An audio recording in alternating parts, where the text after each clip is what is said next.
I think it was Mark Twain who once said, loyalty to the country always, loyalty to the government only when it deserves it.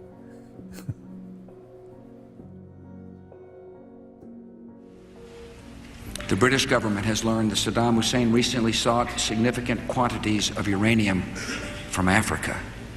When it became apparent in March, when Dr. al-Baradei spoke before the UN Security Council and pointed out that the country that they were referring to was in fact Niger, then that became apparent that they were talking about something about which I had very specific information. My natural inclination, however, was not to go and write a newspaper article.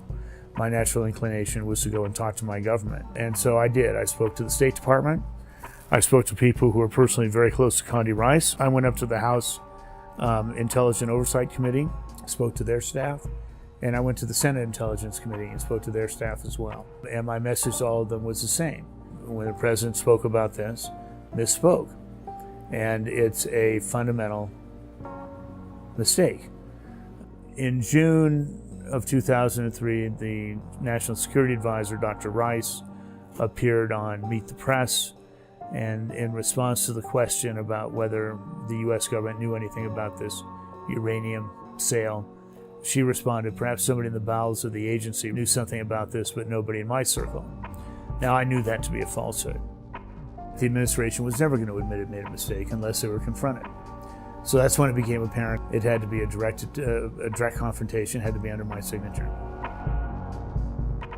The immediate effect was Ari Fleischer came on and said to the press that the 16 words, those words referring to uranium yellowcake sales from Niger to Iraq, did not rise to the level of inclusion in the State of the Union address. What was unexpected was that the White House would then turn around and try and destroy me by destroying my life.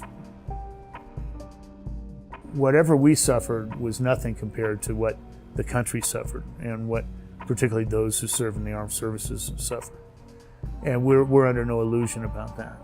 The bottom line is, when I wrote this article 7 years ago, nobody was willing to challenge the administration on the suggestion that perhaps it had misstated the case for war.